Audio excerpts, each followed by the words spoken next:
let's bring in the professor. I don't know if he was involved. Were you watching NBA action last night, Professor? Okay, Lubie and I have had this discussion. This whole South Florida thing that is deeply ingrained, we're like supposed to have these vicious, hated rivalries with the New York teams, is the most pointless freaking thing in the history of sports rivalries. Like, what's the point of hating the New York Jets? It's like hating the Jerry's kids. Like,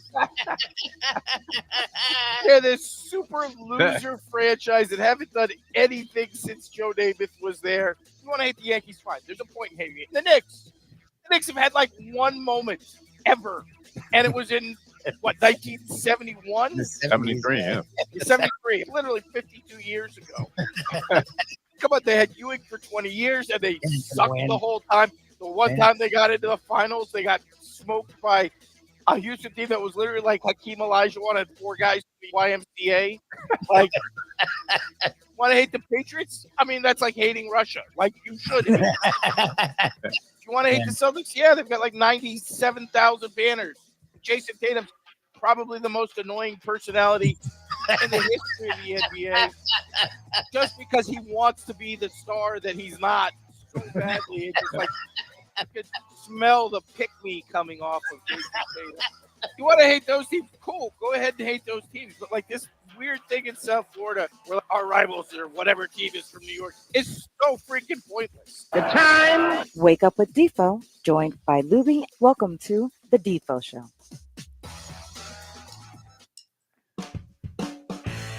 Very pleasant. Good morning, everybody. Welcome to the Defo Show. Jeff DeForest. We got a smiling Mike Lubitz. Many things to discuss on the program today, but I don't want to get into any kind of religiosity or philosophical type of stuff. But I'm not a believer in the afterlife, Lubie. I am not.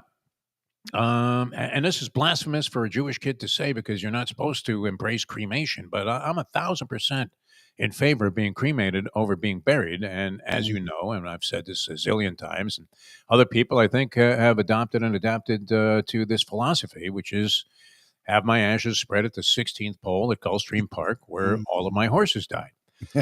Actually, if the surface still existed, it would be called a race course, because they used to operate 8 months a year, and back in the so-called day, as we like to call it, which it seems like we're always referencing. Now, what has happened, Lubie? Have the times changed to the point where we don't want to embrace the present?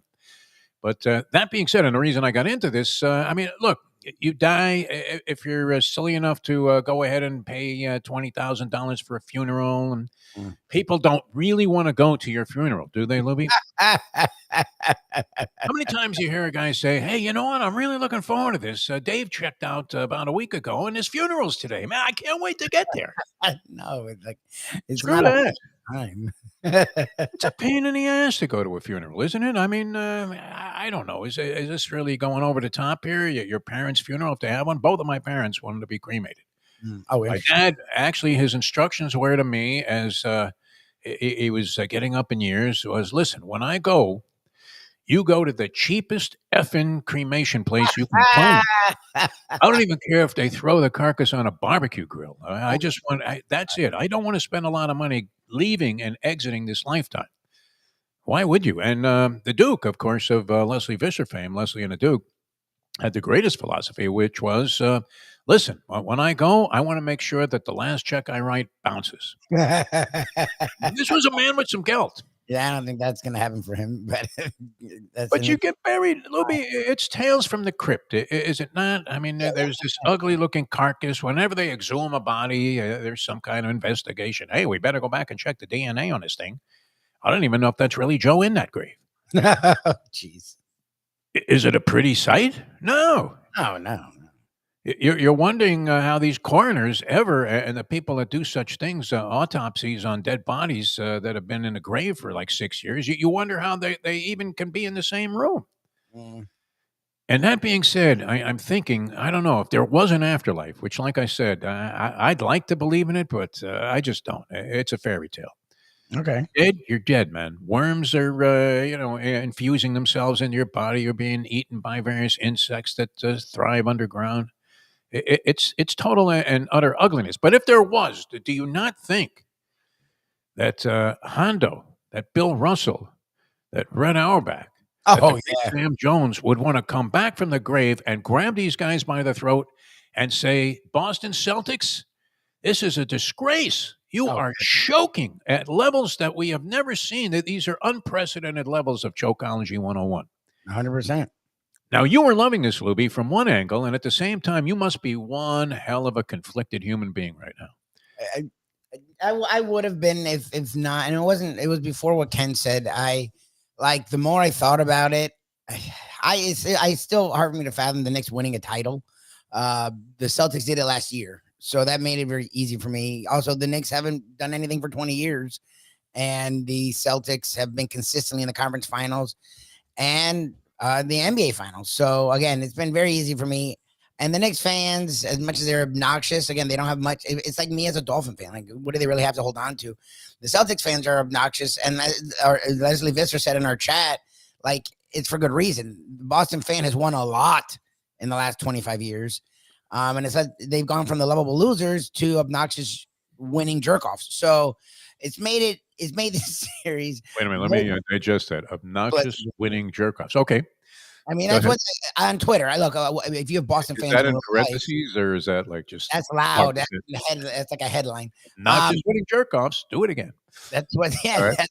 That's if you're on social media, that's where the Boston, and again, a lot of the fan bases have that fan on social media. I admit it. FSU Twitter is known for being as obnoxious as any fan base. But the fans I deal with, and the social, and look, and it's a national media. We talked about this last year where they were talking about this Boston Celtic team like they're the 80s Celtics, or like they're the 60s Celtics, or like they're the 80s Lakers, or they're like the 90s Bulls, or the 2010s Warriors. And it's like, this team's not that. Like, they could win a title. They ended up winning a title, but like, they have a lot of holes. They're not this elite, scary. Like, they were predicting them to just kill everyone, and if you're not a fan of that team, it's hard to watch that. And again, they've been doing that with this series. They did it before the series. They did it after game one. Like, and it's funny, people make fun of Windhorst, and you will mock his weight a little, but I actually like him. We had him on. I don't want to do any more weight shaming. I've decided I'm never going to do that again. Yeah. I'm sure.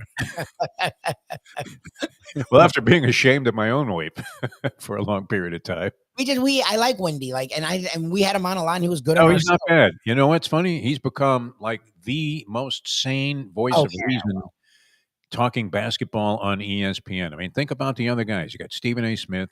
He's a screaming maniac. You don't even. I mean, one day he's saying this, the next day he's saying that. Bada bing, bada bang, bada boom. Right? He's like James Conner, the Godfather. Yep. And then Kendrick Perkins, I don't know what he's smoking. It's almost like watching a Trump press conference where they try to explain the inexplicable. And you're thinking, he speaks clearly enough, but do you need an interpreter to channel his basketball thoughts? That's the problem, is we do understand what he's saying. So, yeah, a Windhorst, I mean, by far and away, there's another guy that has a great head of hair that's on some of the ESPN analysis shows. No, I guess he's on, he might be on. Yeah, he is on ESPN. Who's the guy with the head of hair? Oh, I don't know. Every Jewish guy that's over 40 is very envious of this person because he's got like a perfect head of hair. Legler? I like Legler, but they don't use Legler. No, it's not Legler. Legler seems like he's got some logic. They rarely use him. That's the guys that are logical. Hey, you want to get Legler in there? No, he's making too much freaking sense. Well, here's the thing I was thinking about with regards to you and your thoughts, because this, of course, is a sports talk venue, and you've had a variety of theories, and the phrase that I've come to really resent, I mean, among many sports cliches that are part of the sports talk vernacular, is they're a nice team, but not a great team. Yeah, they're a nice team. What is that? They're a nice team. Oh, hey. Did you mind that we thumped you by 15? No, not at all. It was a pleasure to go out there and compete with you. Is that the essence of a nice team? What the hell is a nice team? They're a nice team. I understand what you're saying when people use this terminology, but I just it doesn't move me in any direction other than to think, can you come up with something a little bit more illustrative than they're a nice team, and yet the Knicks you probably have some merit to that. They're not a great team. It doesn't appear, but they do have some greatness and elements of greatness in them, including Jalen Brunson. So here's where I stand with you, Lubie, the Lubie scorecard. You've been saying that Boston had the luckiest run, and I would agree with you on that. Luckiest run to the finals and a championship that any team has ever had in terms of you want to follow the path of least resistance. Yes. In trying to achieve any level of accomplishment in my lifetime, I always felt that the only way I ever got there was by following the path of least resistance, whether it was by design or just by blind, pure, unadulterated, flat out LUCK, a 4-letter word that will haunt every degenerate for the most part, all the way to his grave, or the preferred method of checking out, cremation.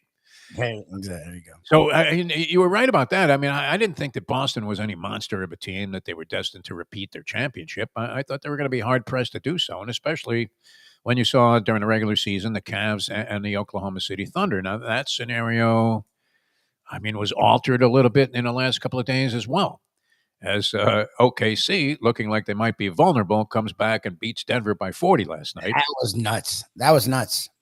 Right from the outset. I mean, they threw the ball up in the air, and that was it. It was already 20-6. That was nuts. Incredible. And then, of course, that Boston was going to be there, and I didn't know that was going to be the case. But it certainly looks vulnerable now and very suspect. But you were saying that, yeah, they weren't a great team. I would agree with you there. But then on the other side of the coin, you've been not necessarily the warmest embracer of Jalen Brunson as a great player.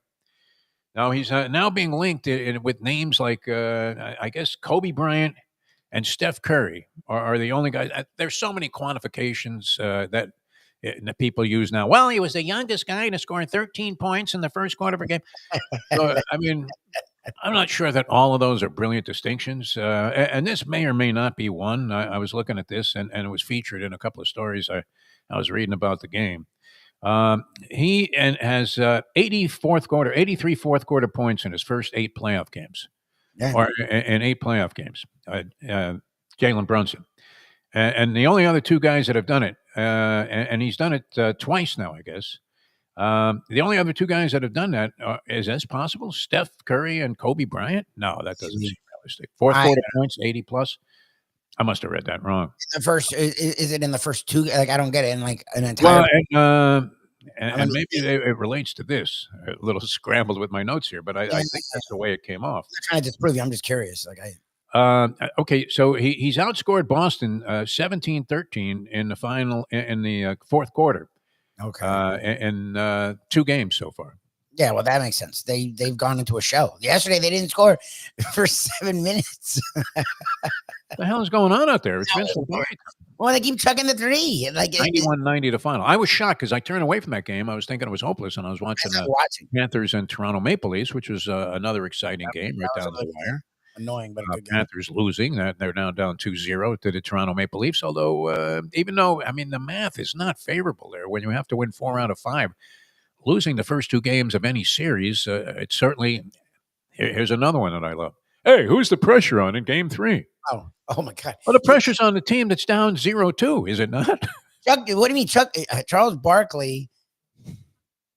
And he's horrible at predictions. I saw a thing where he said that it's a must-win for the Knicks. Game 3. What, last night? Yes. Must win for the Knicks. I mean, look, if they want to win the series, every game not a must win. When you're up 2-0, it's not a must win. I'm sorry, you're allowed to use logic and reasoning. I get what he's trying to be. Oh, he's talking about Game 3. Game 3, yes. They're up 2-0. Talking about Game 2. No, Game 3. Look, the Celtics still can win and may still win this series, but they're down 0-2. The pressure's on the Celtics. And I get it. The Knicks actually haven't played well except for like the last 12 minutes of the 2 games combined. They've been outplayed in every phase for 3.5 quarters, but they are up 2-0. Like, you're allowed to just. You don't have to overanalyze. Like, they're up 2-0. You would have thought it would have taken an Adelaide Bird scorecard to put the Knicks in the winner's circle. I turned away from the game. It looked like a blowout. I'm watching a hockey game. Naturally, it was tough to keep pace with both of them because I'm not one of those guys that's going to stack a couple of TVs up. I'm not watching a game on, our good buddy Jim Sarney, Mr. TV Critic. He'll watch like 3 games on his phone. He'll have several television sets on in the house. Yep. And the only thing I come away thinking, and I love you, Jim, but is like, hey, get a life. Get out there, smoke some weed, take a walk to the beach, do something. But to be consumed by this, I mean, first of all, your vision's should be shot. You got to be feeling like you have a detached retina or something, like Sugar Ray Leonard walking around. And yeah, I mean, it's too much. It's an overload. It's almost been that way, no matter how much of a diehard sports fan you are, and you really couldn't ask for much more in the way of action. The last what? How long has it been? Going all the way back to the tournament, the college basketball tournament. Yeah, right, because we went from the tournament into the playoffs. Yeah.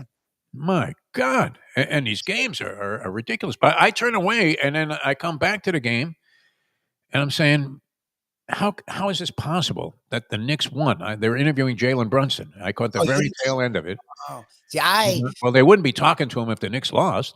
No, it got to like 18 with like 9 something left, and I was like, okay, like I do the thing where I put the main thing I care about on my TV, and then I'll put another game on my phone just to keep track of it.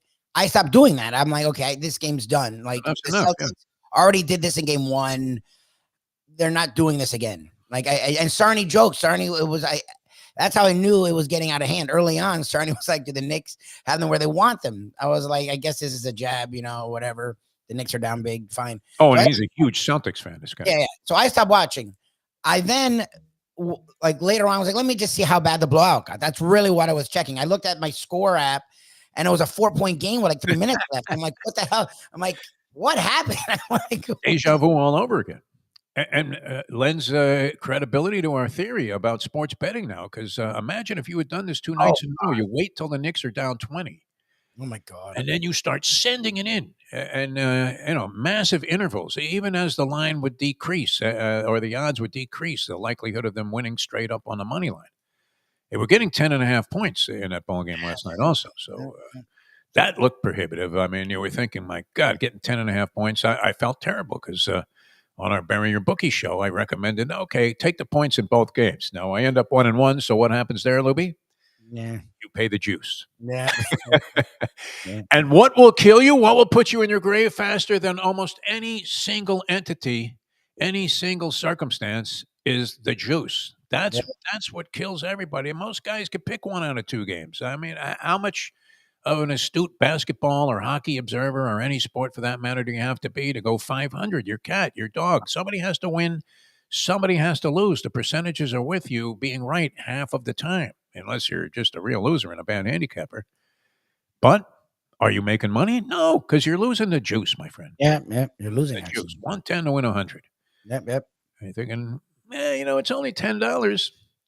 It adds up, especially in what figures to be a very, very raw economy coming up here. As did you see these boats from China are coming in like half full of goods? Yeah, it's gonna be interesting. It's something. The guys that unload this stuff on the docks, whoever collects the tariffs, they're wearing a ski mask and a gun. The LA port guy was like, and I would never care about what the port guy says, but I guess it's the busiest port in the country, one of the busiest in the world. And I saw something last week where it was a ton of reporters talking to the LA port guys. It's the first time he's ever been this popular. And he was like, I've been warning people, our ports are like empty. And this is a Los Angeles port, like that brings everything from Asia. And he's like, that's why I actually have a clue about what's going on with the economy. Like, it's not good. He's like, our long haul truckers, like all these people who are used to getting 4, 5, 6 loads a day will be lucky if they get 2 to 3. He's like, just think what that does to your stores. And I was like, oh, that's fine. How many times have you experienced this? It happened to me again the other day. And almost as a matter of routine, I buy 4 items. A couple of bars of soap, not even like a 6-pack or an 8-pack or whatever they come in. It was like 2 bars of soap, as if you had just gone to the maid's cart at a hotel while she was cleaning a room. Just pilfered a couple of bars of soap. So a limited amount there. Probably lasts me the rest of the year. Mouthwash. I bought some kind of buffalo chicken dip for some bizarre reason. Yeah, something to eat. Because it's a guilty pleasure once in a blue moon. I mean, I didn't even wait till I got home. I stuck a finger in the thing in the car. I pulled the mail. They're classic. It's unreal. And I had one other item of no great significance, and it came to $30. Oh Jesus! $30. That's crazy. No booze, nothing. $30. I don't even remember what the other thing was. It might have been something simple like butter. I mean, it was reasonably cheap. I mean, that's happening all over the place. Who can keep up with this stuff? No, I can't. It's fun. Nobody. It's a good But if you're time. paying a juice and you're going 500, that will put you one foot in the grave also as a degenerate. Anyway, so Knicks up 2-0, a must-win situation according to Charles Barkley. Barkley, I mean, as entertaining as it is to watch him, largely in terms of opinion, is he not in the category of buffoon? It's bad. The world loves him, so he gets away with it. Yeah. If you actually listen to the stuff he says, it's wrong most of the time, and it's incoherent at least half the time. And beyond that, I mean, when they put him on college basketball, you can. I mean, it doesn't take a genius to see that he's completely clueless. Hasn't watched a college basketball game probably in the last 10 years. Even though he was a standout college player there at Auburn, and of course had a great pro career, you would think he would know his stuff. But like I said, I mean, it's no surprise that he owed that casino $800,000, and that was when $800,000 was $800,000. Yeah, no, But what's great, I mean, just like a certain person who's in office right now, a guy like that. Now, although this is because he's very likable. They just take the marker and tear it up. It's all right, Charles. I don't care. You're in every freaking commercial. You're selling everything. Yeah. You must have some money, but we're going to go ahead and eat the $800,000 because we got enough publicity out of the fact that you owed us the money. Mm-hmm. Now people, we're full every night.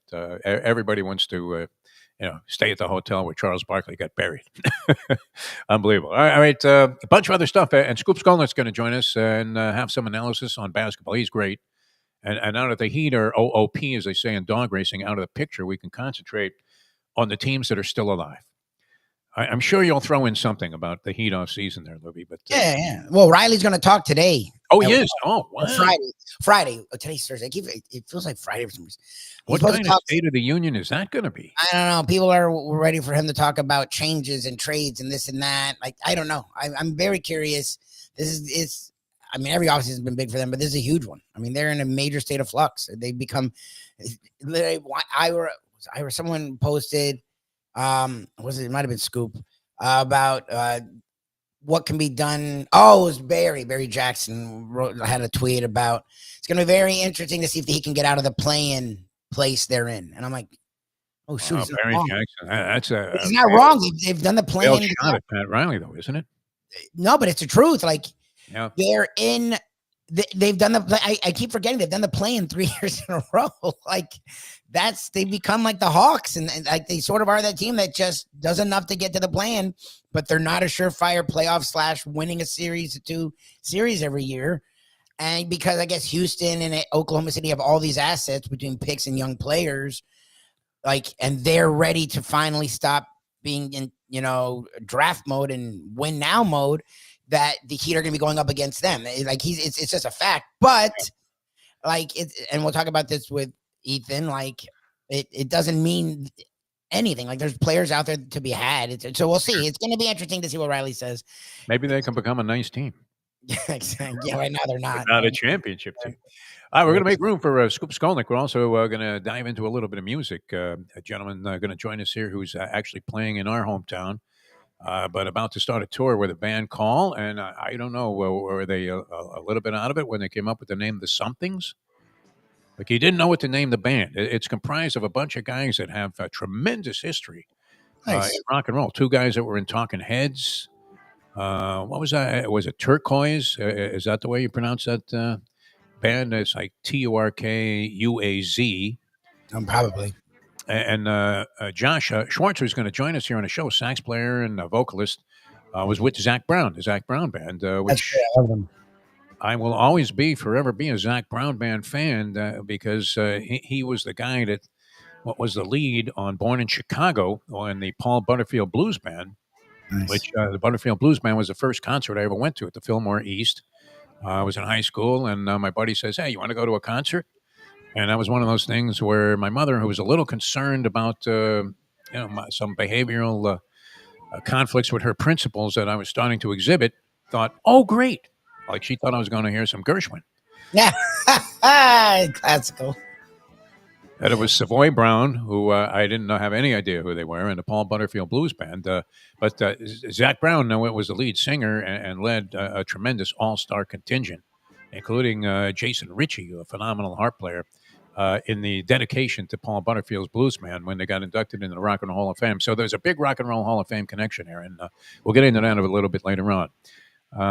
Okay, good. So we'll come back with Scoop Skolnick in a moment. Now that it's 8:29. Hey folks, Tony Segreto here. Play the ponies in style at Champions, the outstanding simulcasting room at beautiful Hialeah Park.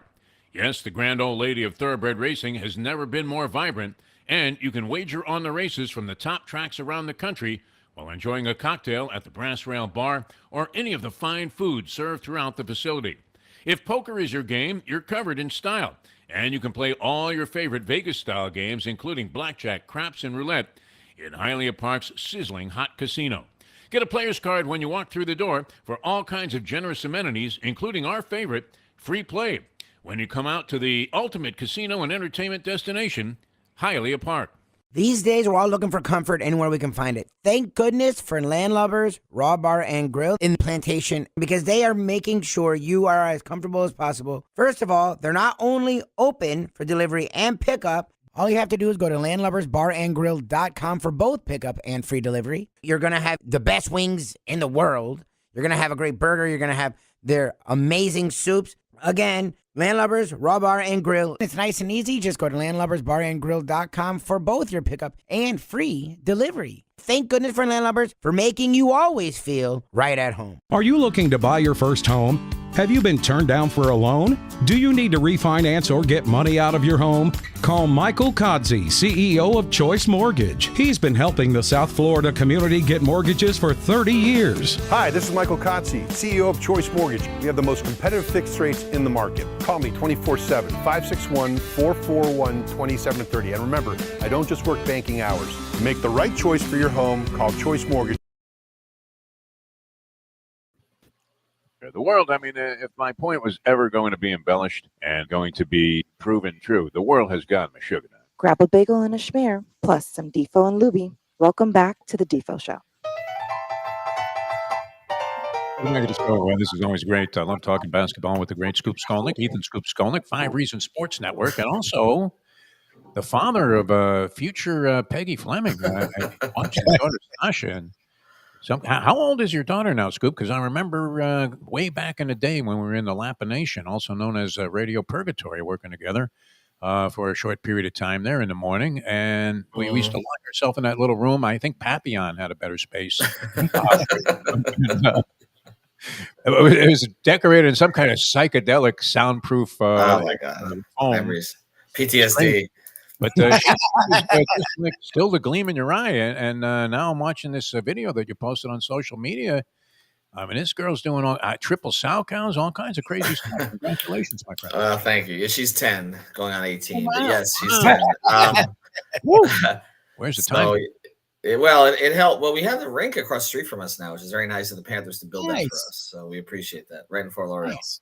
All right, well, and they may ask to push her off the ice to practice themselves after going down. Yeah, they might need to do that. Actually, Yeah. I think they're over there. They're going to be over there today. I think. Better be living there. Very good. All right, you're going to be busy. I know with your crew from 5 Reasons Sports Network. You guys cover everything. It's great. Lubie's telling me there's a Riley conference tomorrow. Is that right? Yes. Riley's Yes. What do you do? I mean, I was saying at the top of the show, I'm not a believer in the afterlife, but and I'm thinking. Andre Havlicek has to be dying to just come down from behind the pearly gates, if there is such a thing, and get out there in the court and show the Boston Celtics how not to choke.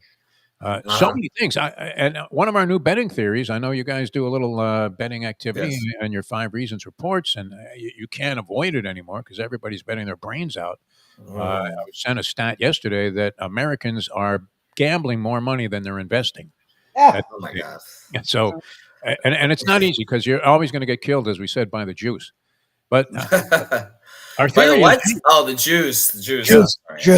Yeah. That's something else. Oh, yeah, that's a different Jews. Yeah. I mean, that's far more. It's early in the morning for me, Defo, so those two things get conflated. Yeah, it's hard to follow along with this anyway. You almost need to have like the script in front of you. But all right, so the point being that Knicks down 20, 2 games in a row, deja vu all over again. I turn away from the game, as I was telling Lubie, and I come back just to see what the final was. And there's Jalen Brunson being interviewed, and I thought, what is wrong with this picture here? It's something wrong with my TV. The Knicks couldn't have come back and won. So what is happening there? I guess that would be the big question. Well, I think a couple things. One of the issues with the Celtics all year, and I remember Brian Windhorst pointing this out, is that Another Windhorst quote. Yes. Windhorst, the only voice of reason left on ESPN. I believe so, actually. Amazon Crew looks like it's going to be a little better. But so what he said, and I agreed with him, was that they get so reliant on the three, and that's the reason that they choked a lot of games away in the regular season. Not to the degree the Heat did. The reason the Heat did is because they weren't good. But the reason that the Celtics did was they don't really have a game to go to. It's just get to the three. And so they had a lot of trouble in fourth quarters earlier this season. It's kind of the reason that Cleveland passed them, and then Boston just said, okay, fine, take the 1 seed. We don't really care. And so that's why they ended up in the 2 spot and just kind of cruised into that. We're playing fine, didn't play all their guys, but now they've got a couple issues. One is Porzingis' absence, because the illness is problematic because they don't have him to go to anymore. They do play well with Horford, but Porzingis gives them a different element. And the other thing is, like I said, the threes are just not dropping. And the final thing is Jason Tatum is not that guy, and I've said that for a long time. He's a really good player, but this idea of him being a top 5 guy, to me, I've never really seen it. Like he's not a take over the game. It seems like they're more comfortable with Derek White making plays for them late in the game. Oh. And so you see that play he made at the end. I don't really know what he was trying to do. And the thing about this is, and I should have played it, but I didn't. Every gambler says that. I felt before the season that the Knicks were positioned to beat the Celtics in the playoffs because they were so loaded at the wing. Yeah, bingo. And with Bridges, Anunoby, and Hart. I mean, obviously Brunson does what he does, but with those 3 guys that they could give Tatum and Brown problems, and then they lost all the games to the Celtics in the regular season. So I was like, okay, well, maybe I was wrong. But apparently I was right, because I think what's happened is that they just you need guys to throw at Tatum and Brown, and they have them. And Anunoby's physical, Hart is kind of, wily, and Bridges is long. And so you have those 3 players. It's really difficult, I think, for the Celtics to operate right now. So they've basically just decided we're going to take some threes, and the threes aren't falling. And I think that's what's happened. Do the Knicks win the series? I still would call this a push. I don't. The Garden is obviously going to be. I mean, the tickets it's the biggest. It's the highest price for playoff ticket in history. Wow. Where's it at? It starts. I think the pricing starts at like $850. Oh my God! For round 2, game 3. Game 3 of a second round playoff game. It's going to look like the Met Gala, basically. So I don't know how, and the thing is, in New York, unlike in LA, they'll still get into it. So it's gonna be a pretty raucous crowd, and so we'll see how Boston handles it. They've been in this kind of situation before, but I call the series a push at this point, just because the Celtics do have that experience. I assume Porzingis is going to come back, but yeah, they're in trouble for sure. What's interesting to me is, it's funny, the cliches run wild. When I was growing up, it was live by the 3, but die by the 3. But also in sports, it's dance with the girl that you brought you brought. So yes. I get the Celtics idea of 3 points or more than 2. And if you shoot 33%, it's better than 50, whatever. But I've coached basketball, played basketball my whole life, analyzed and watched basketball our whole life. Like, if something's not working, it's okay to pivot. The 3-point will be like, look, if you work the ball and guy gets a wide open 3, you should take it. But the forcing it's what the Houston Rockets did for so many years with James Harden, and it didn't I'm not going to defend the Celtics, so let them shoot themselves out of the series. It's such a weird thing to watch, to miss 45 threes in game 1 and then come back in game 2 and not have a plan. Like, is this a Missoula? Is this like, to me, you're up like by 16 to 18 with 8 minutes left after doing it in game 1 at home. You win the game. And they kept chucking. And it was like, like the Knicks, as good as they are on the perimeter, and they're better on the interior than people give them credit. But Robinson's not athletic. So, like, you can't, they have guys that can attack the paint. And it's look at that, what could have been the game winner. Tatum goes through the whole defense and Mm. dunks on everybody. Right. Jeez, Right. why aren't you doing it? I'm not saying it's gonna be that easy all game, but it's Right. like Right. they forced the three so much. It's so weird to me. Like, you're shooting yourself literally out of the game. Well, it seems like they're afraid of Mitchell Robinson because, which you're right, which doesn't make a lot of sense because you're right. He's not that ultra athletic. The Missoula after the game, the first thing he cited was Robinson's plus minus and all that kind of stuff. It does seem like there's a fear of him internally. I mean, look, there's not going to be a fear of Towns as a defender because we know that that's not really Cat's thing. But Yeah. I don't know. I don't know if he has another game to go to. They caught some breaks winning the championship last year. Oh, yeah. In terms of what was on the other side as they were kind of going through it. And I just look at where, that team is right now. They just had an ownership change, or they're having an ownership change. It's been made clear that they're going to be so far over the tax. It's been made clear that they're going to, get a little lighter and leaner. I wonder if that's affecting guys too, because that's been mentioned with, I don't know that they can afford both Holiday and Porzingis next year. Probably going to have to move off one of them. Yep. There's a whole bunch of things going on here right now. And then there's also this, I think, stubbornness of that team that, okay, we'll make the threes next time. And I think that's what came off of game one. It's like, well, we're not going to let them change the strategy. Plus, they beat them every time in the regular season. So yeah. I think that there's a certain confidence that they brought into us. We're going to play our game. Threes will fall this time. And we'll win. And look, they were up. I mean, they weren't even making their threes, and they were up a dozen, or more than that. But when I started really focusing on it, they were up a dozen. And you just watch, like, the Knicks. I mean, Bridges had a great fourth quarter, okay? But the thing with Brunson is he just puts so much pressure on you. Yeah. Constantly. He has his limitations. I was having this debate about whether I'd rather have Brunson or Halliburton. It's an interesting debate. Depends what kind of point guard you like. Yeah. But he just never stops. He's relentless. And so I think Boston, and Drew is doing his work on him. Drew's still an elite defender. He's not exactly where he used to be, but it starts breaking down your defense. And he just got on one of those runs and they fed off of him. And I like their team. I liked what they put together this offseason. I was, like I said, surprised that they struggled so much against the good teams this year. I thought that their issue was going to be Tibbs because I think 5 of the top 8 minutes guys in the entire league are on that roster. And was it Brunson, Towns, Hart, Anunoby, and Bridges? Yeah. So I thought that was going to wear those guys down. Whereas you look at Cleveland, it's funny. There's a debate that can be had here. Cleveland, they didn't play their guys very much in the regular season. Mitchell averaged 31 minutes a game in the regular season, and he led the team. Or him and Mobley were like 31, 32. Oh, yeah. I mean, even the Heat had Hero and Bam were at 34, 35. So, like, they didn't play their guys, and so, they'll be fresh for the playoffs. Well, they were fresh for the Heat. And now they're in trouble in their second round series against Indiana. So I guess you talk about some ways to do things, and sometimes it doesn't always work out like you think. What's the status? Do we know of Garland and Mobley for the next game? Not clear yet. I know Garland's been getting a lot of heat because he's not. Look, the thing about Garland is it's funny because Kyle Anderson made that comment in the end of year thing at the Heat that the Cavs were much better without Garland.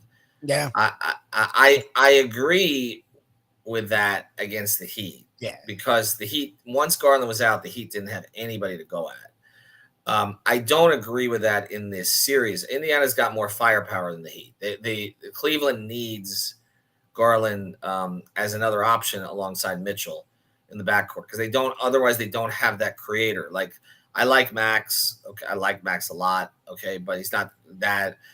Ty Jerome, had a really good year and then blew up into a superstar against the Heat, but again has come back to earth. Sam Merrill, some of these other guys. DeAndre Hunter's not really a creator, so they need Garland's creation, especially when the few minutes that Mitchell's out of the game. So I think it matters he comes back. I think he may be back. Mobley is unclear right now. Defensively, they need him too. Indiana's really interesting. I did a podcast on them yesterday with Greg about how if you look at April 7th, 2024, The Heat went up to Indiana, and they were, I believe, a game and a half behind the Pacers for the final playoff spot.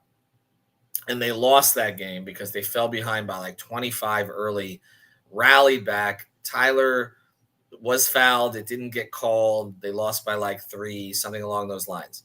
Since then, the organizations have gone like that, okay? Mm-hmm. The Heat were right there with them. Since then, the Pacers have been to a conference finals. They may be headed to a second one, and the Heat have, hopefully bottomed out, but have obviously gone the other direction. And if you look at Indiana's roster, it's just really smartly constructed. They've done, and as a mid-market team that doesn't want to pay the luxury tax and can't really attract free agents, done a really good job. They got Neesmith, who was a former first-round pick from Boston. They got him and a first-round pick for Malcolm Brogdon. They got Nembhard at the top of the second round. And they got Halliburton for Sabonis, which you have to make. When you're a mid-market, you have to trade, you have to give to get. So they got a guy who fit them better. And then they had Miles Turner, and then they added Siakam. That's when they made the move. They traded the 3 first-round picks for Siakam. They're a well-constructed team. Carlisle has them playing a certain style.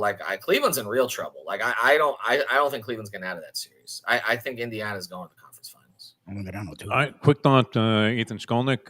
What are you saying on 5 reasons? Your hockey guys, your puckheads. What are they saying about the Panthers series? Well, I was talking to Alex Baumgartner about it last night. He'll be on with us on 305 guys. They are, well, for a couple of things. They're not ready for Toronto in transition right now. Toronto is on top of them in a way that Tampa was not, where they were able to neutralize. Defensively, the Panthers have not been as clean in the neutral zone, and that's been a problem.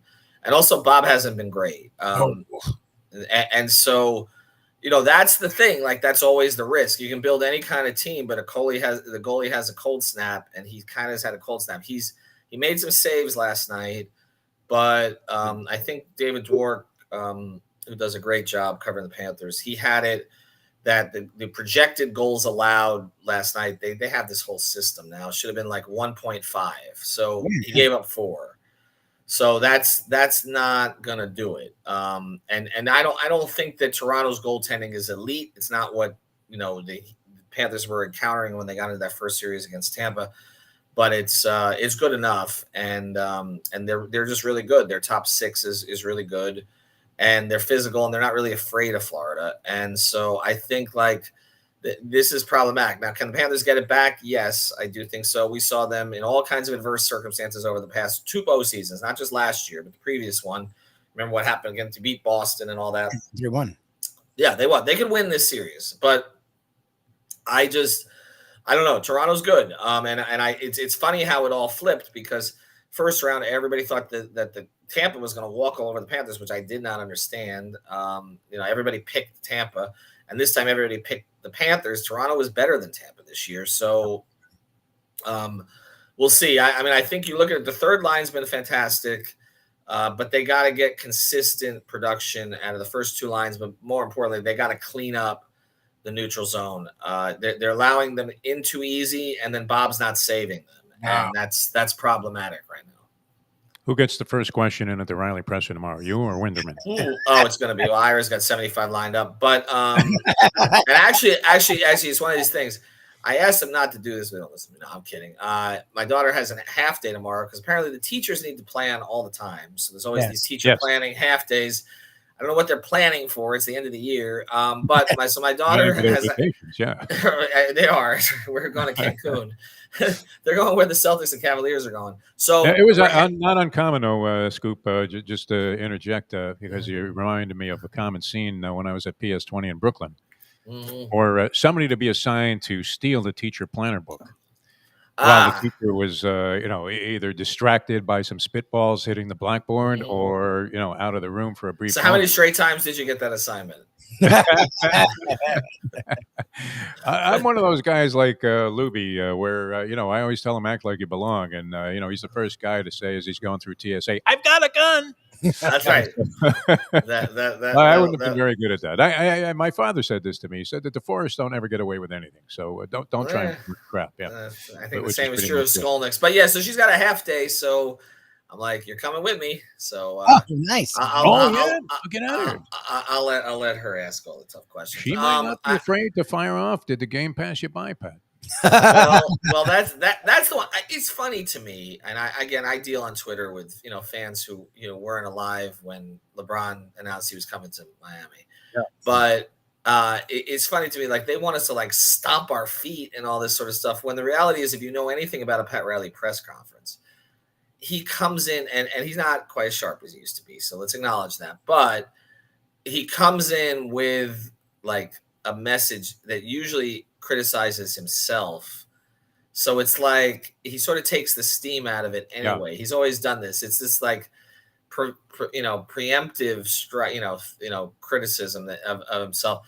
And so I think that I would hope he would be reflective of, and I think he will be. I mean, he wouldn't have to be pushed very hard to say the thing about Jimmy last year, nor did he have to be pushed, because I was the one who asked the question, to call Tyler fragile. I asked Tyler, I asked him my question. I got like 3 in last year, but my question to him last year was, Udonis Haslem said, your captain said, who also works for the team, said on it was a podcast or on ESPN or TNT or whatever.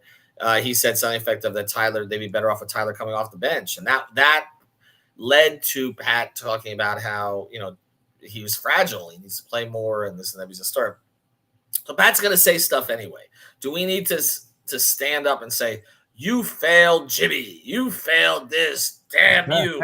No, I don't think we're going to do that. Okay. He's also not retiring. So if people are asking that question, because I know that's come up, this is a normal thing. He waits a little bit of time.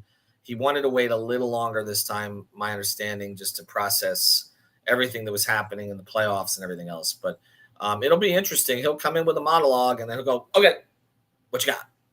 And that's where we go. And this is one of my favorite events of the year, typically, because we don't get him more than once a year anymore. And Spo doesn't say anything. So, and the Arisons don't talk publicly. So this is, if you want to stay and Andy, Andy's, you can chat with Andy, but he doesn't do the pressers. So this is it. So we'll see what he says. Excellent. Scoop, we look forward to all of your coverage on 5 Reasons Sports Network. Do you guys go live from there? I mean, are you allowed to actually air? Well, we can't. I don't think that they have a new YouTube channel, and it's that they're trying to monetize like the rest of us. And so I think they're going to put it on there, but I don't think they have official word on that yet. I have a new sales approach, by the way. I don't know. You go out on some of these personal sales calls, pushing 5 Reasons.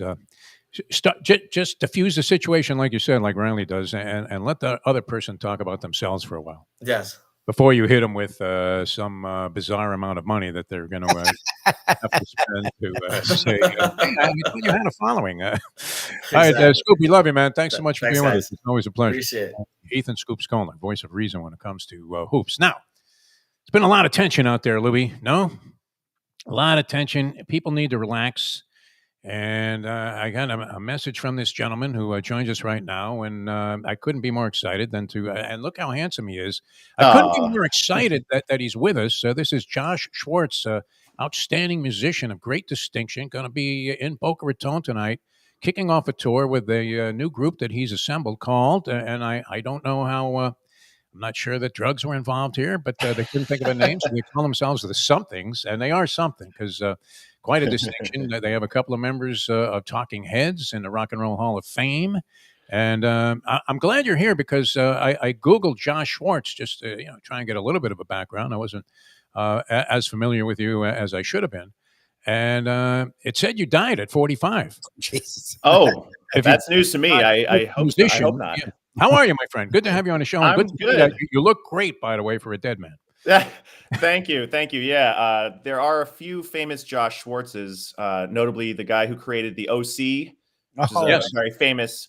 So he's my main competitor in Google search results for my name, but I'm working on it. Yeah, I mean, some musician, I guess, it was of great distinction. Huh. I ended up checking out at 45, and that was all over the internet. And I thought, well, how's a guy going to do the show tomorrow? That would make it tough. We're always talking about athletes coming back from the dead, like Hondo Havlicek with the Celtics. But all right, so you're going to be at the Funky Biscuit tonight, my favorite musical venue, Yes. playing in front of what I hope is a packed house, and I'm going to try my best to get out there, and I'm making plans to be there as well because this is a fascinating concept you've come up with. So give us a little bit of background. About how the band was assembled. You guys all have, as I said, very, very illustrious resumes when it comes to music. Well, thank you. Yeah. So I moved down to South Florida about 4 years ago, lifelong New Yorker, and growing up in a strong Knicks household. So when I heard you guys talking about Pat Riley, my dad was bringing me to Knicks games in the 90s when Pat Riley, and Patrick Ewing. And I actually got to meet Pat Riley recently. I performed at the annual Heat fundraising gala, and Nice. he is such a nice guy and so good looking and knew every lyric to every song we were playing. Oh, yeah? Wow. And he dances a little bit. He's got yeah. I love music. But yeah, so and I've spent most of my career touring with various bands, from a 9-piece funk band called Turquoise to, as you said, 2 members of Talking Heads, to Zach Brown. I played from dive bars to stadiums. And when I was down here, I noticed, especially north of Miami, I was having trouble finding jazzy, funky, soulful music to go see for fun. And so basically I was like, I want to create the band that I would want to go see. Oh, interesting. And so I've been, over the last handful of years, I've gotten more and more into this kind of subgenre called soul jazz, which is kind of like where jazz, I mean, it's kind of like the name sound. It's like soulful jazz. It's often groove based. It's not like swinging old standards. It's not stuffy, overly complicated. Sounds like New Orleans a little bit. Exactly. There's a lot of New Orleans influence, and there's a lot of awesome sax and trumpet players in this music. It really started to come about in the late 50s, early 60s, and it's just something I've wanted to play. And so I about a year ago, an old guitar buddy of mine, Danny Mayer, who I had met almost 15 years ago when my old band was playing in California, and he was living there. And then he was in another band called Alan Evans Trio that toured with my band. And over the years, we loved playing with each other, but we never got to, really hang out. Ships passing in the night. That's the story of being in the touring business. You never get to really see your fellow touring buddies that much. And then about a year ago, he texted me that he was moving down to Pompano Beach from the Northeast.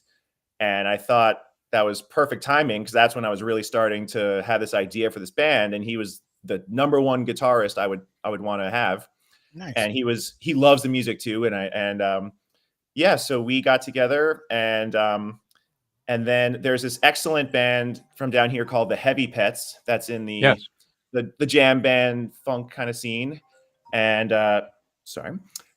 and I had met the drummer Jamie, who has a producer kind of DJ side project called Tiny Blips, and I had played saxophone over his DJing a few times, and we hit it off.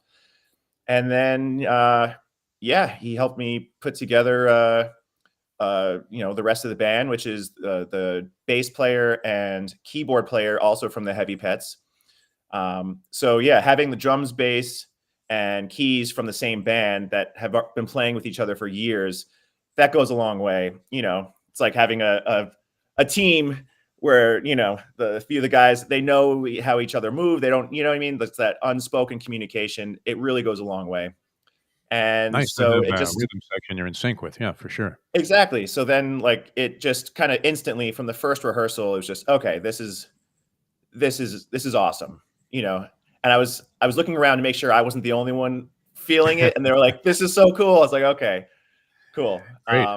Now, is this the debut performance? Is that my It is, understanding? yes. And, Tonight and is the are you going to tour the country? Because we have people all over the country that view the show. eventually. First, we're gonna start locally. Build it up, get a nice little following, and then probably start booking shows in places like Dunedin or Naples or um, Stewart, just kind of branching out from here a little bit.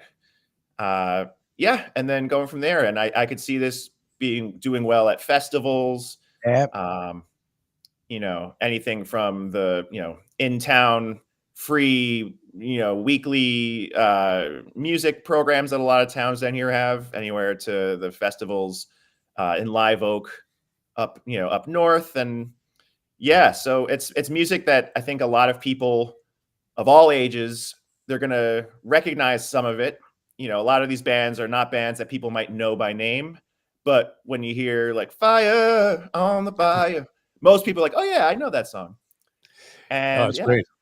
All right. Well, looking forward to seeing you there. I had a couple of questions. As we were introducing the fact that you were going to appear on a show, I was saying and curious what your experience was like with Zach Brown. Because Zach Brown won my heart over when he performed the tribute to the Paul Butterfield Blues Band when they got inducted into the Rock and Roll Hall of Fame. He was brilliant on that with a great harmonica player who spends a lot of time down here, Jason Ritchie, who may be the top guy on harp. And you're asking yourself, I mean, what is the most unemployed position in the world right now? It's not manufacturing; it's harmonica players. But I thought that was just tremendous. He had a guy from Rage. What is it? Around the Machine or whatever. Rage Against the Machine. Against the Machine, and an all-star contingent there. I don't know if you were playing sax on that, but it was a brilliant rendition of Born in Chicago. What was it like touring with Zach Brown? I mean, the audiences obviously are deeply infatuated with what this guy does, and rightfully so. Yeah, that was the most amazing experience of my life. It was for his Out in the Middle tour in 2021 with myself and two of my fellow horn players from our old band. And it was hard to describe the feeling, and I never got over it. Even by the last show, just the first moment stepping out on stage and seeing 10 to 40,000 people. It's just I'm getting the chills even just thinking about it. It's like holy Woodstock, yeah. Yeah, he and his band and the crew, the production, like the behind the scenes, it was such a well-oiled machine. It was insane how professional and kind and humble they all were. And Zach himself was just I couldn't have asked for a better boss. He would crack jokes, and we really became close with the band. And I gotta say, the catering was best. Like you're a sports guy. Catering. Yeah.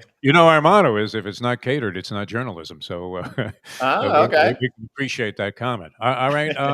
With your Knick fandom, I mean, do they pull this off? And how amazed are you that they? Speaking about being in the grave, they're down 20 in 2 games. The first 2 games on the road against the Celtics, the vaunted Boston Celtics, defending champions in the NBA. Can they do it? Because Lubie is not a believer, although it's hard to figure where there's more animosity. I guess it would have to, we'd have to give the nod South Floridians versus New Yorkers as opposed to Bostonians. But I don't think there's a lot of favoritism there either. So what do you see happening there, Josh? For our degenerate gambling crowd out there. Unfortunately, and my dad, Marty Schwartz, who was the true Knick fan, he might be ashamed of me. I haven't followed in a long time. Yeah. But I would like. It's funny. I lived in Boston for a year after college. A lot of the guys I used to play music with they went to Berklee College of Music. And as much as I loved Boston, I loved even more seeing Boston sports fans pissed off when they lost. Yes. And so I'm Knicks all the way. All right. I'm with you on that. And I couldn't help but think, as you were describing the genre of music and the way it came together in terms of the concept for the Somethings, about Lubie and I are fortunate enough to be friends with Christian McBride, a great bass player. Oh, wow. And of course, Christian McBride, I mean, no matter how brilliant he's been with various jazz configurations, big band, small trios, and whatever, he would like nothing better than to start grooving to a little James Brown. Oh, So it makes perfect sense what you're trying to do here, and it should be very exciting. So what time is showtime tonight? Showtime is at 7:00. We're doing 2 sets starting at 7. Oh yeah, no. Well, you can't hit the stage at 7 here. It's the Funky Biscuit. 7:30 would be post time. No, Maybe you'll 7:15. be in a green room. I don't know if you'll be in a green room at 7:15 when Poliak says, "You guys coming out or what?" All right, Yeah, so again, that should be great. Two sets. Yes, sir. That's fantastic. I mean, that takes a little bit of endurance, and hopefully we'll have a big crowd out there tonight. And we can't thank you enough for being with us. Thank you guys so much. It's been a blast. Thank you, my friend. Some things. That's Josh Schwartz, ladies and gentlemen, with us here on the show. Well, a little deviation from the norm, but it was interesting. Grew up in a Knick household. Yeah. I mean, he's from New York. I mean, it's not shocking. Well, I mean, what's funny too, I mean, nobody was into sports in my household, but I was a huge Knick fan. This goes back into the 60s. They were horrible for the longest period of time. We were always hoping, I mean, imagine if Butch Colmines was chucking it up with his 33 career shooting percentage, 33% from three-point range. What would that be? I mean, you would have to diminish that down to like 20% maybe. Celtics, by the way, shooting 25% from three-point range. They did it again last night, even though they didn't take as many. They were 10 for 40. Look, again, they will shoot better, but it's what we talked about yesterday. Like, people are not giving, and it's fun. I like that Scoop is the one to do the touchdown. It's what I talked about yesterday. Like, I forget about Josh Hart, actually, but Bridges is long and athletic, and Anobi is long and athletic, and they're both dogged defenders. Like, as much as they don't hit the peak offensively like people expect them to, they are consistent and strong defenders. And then Josh Hart is a guy he's not the longest, but he's a dogged perimeter. Like, those three guys on the perimeter, yes, the Celtics will shoot better, but they also are going to struggle from three because the Knicks' perimeter defense is elite. Like, that's the one thing the Knicks have done is gone old school and made sure their defensive front is ridiculous. So it makes sense that they're struggling from three. That's what's weird to me is that they're not changing their game plan at all. They're not going to get a bunch of wide open threes. Like, that's why Windhorst after game one, which I don't get, it's one of the rare things he said that I don't agree with at all, where he was like, oh, the Celtics aren't going to shoot like this again. You know, This isn't normal. They're going to start hitting their threes. And it's like, but you're not taking, and he's the one that thought the Celtics were winning 4 or 5, like, or one of the people. It's like, you're not taking. Most people had, Celtics in 6 games, I would think. 6 is fine, but like this idea. Ridiculous to think that. When you say 4 or 5, that's what you say about a team that you think literally shouldn't even be in the playoffs. Has zero chance, yes. You know, like when you respect a team enough that you don't think they'll win, but you're like, okay, they'll be game. You say 6, maybe 7. Like, they're going to struggle from 3 because the Knicks make it a point to make it hard for you to shoot from 3. Doesn't mean the Knicks will win every game. It's just you can't keep. If you can't get through the wall, stop using your fist to get through the wall. Grab a goddamn sledgehammer, change the game. And I can't stand the Celtics. So again, if they want to bury themselves with the 3, that's them. I just don't get it. It's just a weird strategy. Like, it doesn't make any sense. Against what the Knicks are forcing you to go inside. Go inside. Well, and anybody would tell you, I mean, having been a chucker my whole life when I was playing basketball, people, you go 0 for 5 from the field, and even your own team is looking at you going, hey, would you try to take one inside? And even being a lousy driver and layup shooter, it was something you had to do to enable yourself to maybe get back into some kind of a groove shooting the long ball. And the Celtics certainly aren't subscribers to that theory so far. So I'm at the point where it's let's go Knicks for me. I know that's blasphemous for many people. That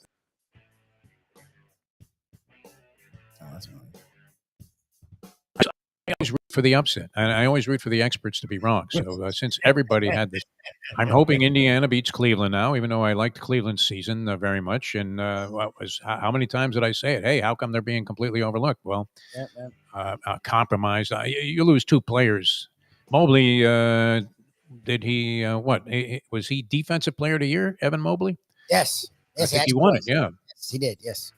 And certainly you saw why. I mean, if you were inflamed and enraged by Jalen Brunson getting credit for being the clutch player of the year, which is a somewhat, totally subjective, but I mean, has he not distinguished himself as that? It's been great. So 1 out of 2 at the Garden, and I think the Celtics are very much on the run, my friend, because at that point, every game is pivotal. All right. Unfortunate 0-2 deficit for the Florida Panthers. Dallas wins over Winnipeg. Winnipeg certainly appeared suspect in their opening series, as did Dallas. As both of those teams won 7 games. So Dallas prevails last night. And tonight you have Carolina, Washington, resumption of that series, Edmonton and Vegas. Carolina and Edmonton up 1-0. The Golden State Warriors against Minnesota, the only game going tonight. No Steph Curry for the next few games. Yep. And the Cavs are still favored by 2.5 tomorrow over the Pacers. Celtics favored by 5 over the Knicks on the road. I don't know. They may get game 3. The Knicks are winning one of those games in New York. That's why I don't think game 3 is a must win. I think with the Garden, the Garden's going to be losing their friggin' mind. This is going to be great. Oh my God, the Celtics. The Knicks, though, getting in that kind of a deep hole 3 games in a row will be, you would have to think, impossible to overcome and envision. They won't do that. All right, Louie, we got to run. Thanks so much for being with us, everybody. For Mike Lubie Lubitz, our thanks to Josh Schwartz and Scoop Skolnick for joining us here on the show. That was a lot of fun, a little variety here in the program. We will do it again tomorrow. Degenerate Friday will feature the professor and what I think is the hottest segment in video streaming, the Big Board, which last week was spectacular. Every week. Zeroing in on the Jordan Hudson, Bill Belichick relationship. And I love Segredo. They didn't break up. So I don't know where he gets his news. They should break up because he's clearly being taken advantage of. But I think Yannick Skinner broke up, or Sinner. Yannick Sinner broke up with his girlfriend. Yeah, he did. Belichick. He was dating the lovely Kalinskaya, I believe is her name, Anna Kalinskaya. And wow, I mean, gorgeous babe, but gave her up for some Russian model. Can't say that the kid's doing bad. I mean, he's back in action in the tournament in Rome. All right, we have to get out of here. Thanks so much for being with us. We'll catch you next time as we leave it on that. The time. It's 9/11. Let's go to eat a damn snack. Look what they done to my soul.